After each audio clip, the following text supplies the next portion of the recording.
Morning, babe. Hey, I'm going to go to the supermarket this morning. Do you want me to pick up anything apart from the usual? Don't say I didn't ask. Yep, chill out. I'll do it in a second.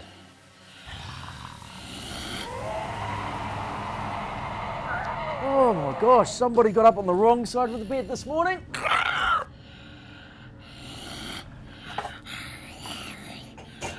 There, happy? Ow, ow, ow! What? No biting! God damn it, that's uncalled for. I'm sick of this. Well, yes, you might say we have a somewhat unconventional relationship. I love her, and she tries to eat me. But only sometimes. Most of the time, we're just like any regular couple. And I found out during this whole zombie apocalypse thing that I'm immune, which is very convenient because I have what you might call a zombie fetish, which, let's be very clear, has nothing to do with necrophilia. They crave live human flesh and they have an insatiable appetite for our brains. But apart from that, they're just like you and me. Well, it's violent, it's dangerous, but it's all part of the thrill.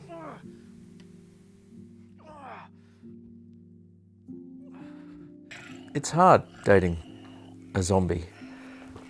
There's a lot of baggage. It's a real culture clash, a different value system. When I realized, it's a little bit embarrassing because it had been in front of me the whole time, but you started to notice the little things, like her walk.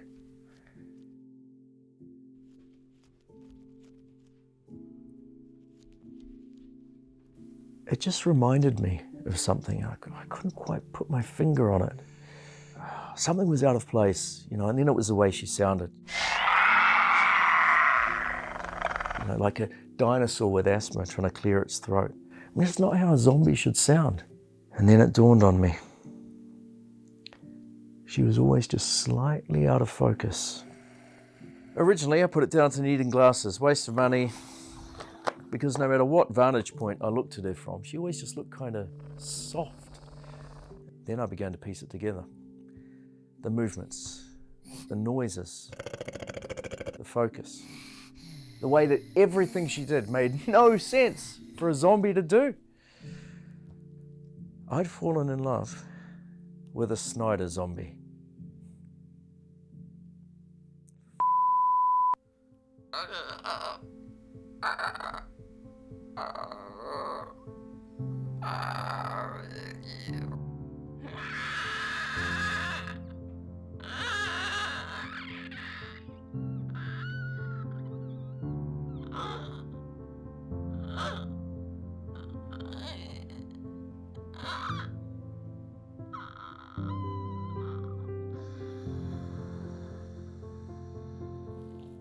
What can I say? Sometimes people just grow apart. But she misrepresented who she was. I mean, what's next, parkour? Am I also going to find out she's some kind of zombie robot? Sometimes it's better to just walk away, let things die. Again.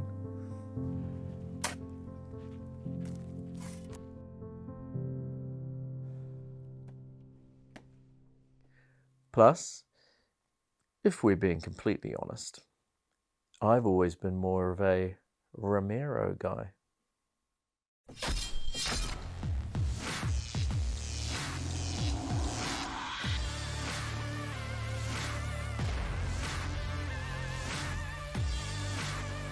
Welcome everyone, my name is Guy Pigden, I am the Savage Filmmaker, and today we're going to talk all about how we created the Army of the Dead Znyder Zombie look, how you can do the same on your project, and how you don't need a $100 million Netflix budget to do it. So if you're interested in creating this crazy visual style, let's talk about it. In May, Netflix released Zack Snyder's Army of the Dead. To say it's been somewhat of a polarizing film for zombie enthusiasts such as myself would probably be quite an understatement. But it has been popular, and with a whole mythology developed around it, and spin-offs already greenlit, there's no doubt you'll probably be seeing a lot more of this particular Snyderverse. Not only did Zack Snyder co-write and direct Army of the Dead, but he was also credited as cinematographer. And perhaps what has been scrutinised the most is the look Snyder created for this project. It is nothing if not original, with extreme shallow depth of field in constant use and a dreamy soft-looking bokeh underpinning almost every scene. The look was created by rehousing 50-year-old 50mm Canon rangefinder Dream lenses and pairing them with a large format 8K red Monstro cinema camera. Yep, even Snyder's got a hard-on for vintage lenses. What makes these old Canon lenses so unique is their 0.95 aperture wide open, and the interesting flaring that the old lens coating creates under direct light. This rare combination is pretty unique, and in today's world of cinema lenses, few really have an f-stop lower than 1.4.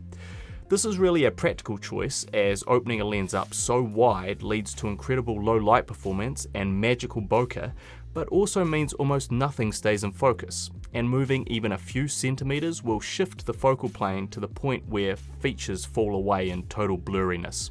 This is often not really practical when filming characters moving around in a scene, and so lenses with apertures this low are only used in very specific situations and have generally fallen out of vogue with both photographers and filmmakers due to their impracticality.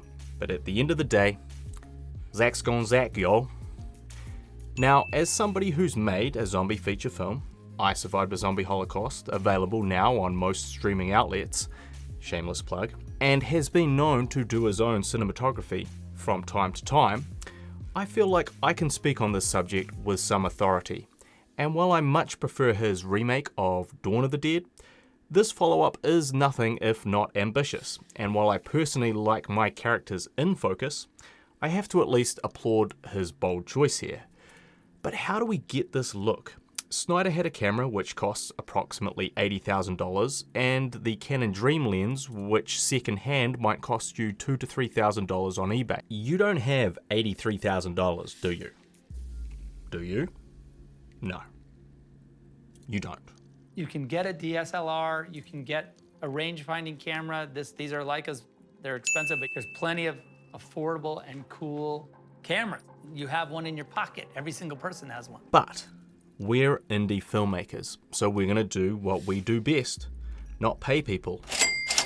Just kidding. We're going to adapt, we're going to improvise, and we're going to do it for cheap. So how do we imitate this style without the $100 million budget? Well, first you need a good-looking zombie. In this case, my girlfriend. But the real credit goes to the makeup effects artist Julie Clark at Metamorphics, who created this zombie look for our skit. The pieces she used were contacts for the eyes, silicone pieces for the chin and forehead and eyebrows, and then latex layers around the cheeks. Then some very detailed, intricate painting of those layers. The cost of this material comes to approximately $80 US, but I'm afraid I can't help you with a talented special effects artist. You'll have to find one of those on your own. The makeup application all up took around 2 hours, so factor this into your shoot. Next, we need a camera to replace the $80,000 red camera you can't afford. You can get a DSLR. But the key to this look is using a large format camera. In this case, large format essentially means full frame. Most cinema cameras have super 35mm sensors, with new full frame sensor cameras such as the Canon C500 Mark II and the Sony FX6 always coming with a higher price tag. You can get a DSLR. So we need to go back in time to 2013 and the camera I've mentioned in the past, the beloved Canon 5D Mark III. This is the camera I filmed my new feature film on, link in the description. It's incredibly cheap to buy second hand. It's full frame and it gives you beautiful low light images. You can also download Magic Lantern software to allow you to hack the camera and record 14-bit raw footage, which in some ways kind of puts it back on par with some of the best cameras in the market today. More on that in another video. You could also use a Sony a7S III, or a more budget-friendly option would be the a7 III if you prefer Sony cameras. Are you saying boo or boo-earns? If you only have a super 35mm camera for this, like a Pocket 6k or C200, you can still get a good result, but the effect will be less pronounced and dramatic. Using full frame is going to widen our field of view, which in turn will allow us to get a shallower depth of field. The depth of field being key to this whole style of shooting. I filmed all of the zombie close-ups with the Canon 5D Mark III, and anything wider on my trusty Pocket 6k PRO. Next, we need a lens. I would recommend a 50mm prime lens, as this is also what Snyder was often using. The key to this look is a low aperture, the lower the better. For me, that means using the Canon EF Sigma Art 1.4. If you want to go the vintage route and get something even cheaper on the second-hand market, the Helios 58mm 44-2, a Contax Zeiss 50mm 1.4, or the Super Takumura 50mm 1.4 will all be good options. Just don't forget an adapter mount to fit them to the camera. Next is the environment in which you film. You need to open up your lens to an f-stop of 1.4 or as low as it can go, but we also don't want to overexpose our image. There are two ways to achieve this. You can use an adjustable ND filter on the front of your lens to diffuse your light, or you can shoot at a time when the light is already quite soft and neutral. You will not get as good results if you film on a bright sunny day when the sun is high in the sky. Early mornings and late afternoons, or interiors that don't let in huge amounts of unfiltered natural light, will be the best option. In this case, I did not use an ND filter, but chose to film in my flat using the late afternoon light. I set my ISO low, around 160 or 200. At this time of day, I could then open up my aperture completely, but retain a relatively well-exposed image. You'll also need your camera to be manual focus. You will not get good results with your camera constantly hunting and trying to find focus, as you're essentially asking the camera's autofocus system to break a lot of rules it's used to you following. Next, you need to position yourself as close to your subject as possible. As close as your lens will allow. All lenses have a minimum focal distance, which dictates how far away from the lens your subject needs to be to remain in focus. You need to find this position and basically film right at the edge of this distance, as close as you can while still maintaining critical focus. You can then move back slightly anytime you lose focus altogether. You also want to be filming handheld. If you're filming handheld, anytime you move the camera or your arms reposition, a new section of your subject will drift into focus. You can accentuate this movement yourself to find different things to focus on. On this shoot, I was filming 14-bit RAW with Magic Lantern software at 1080p. I then upscaled the footage to UHD ProRes using the MLV app for editing.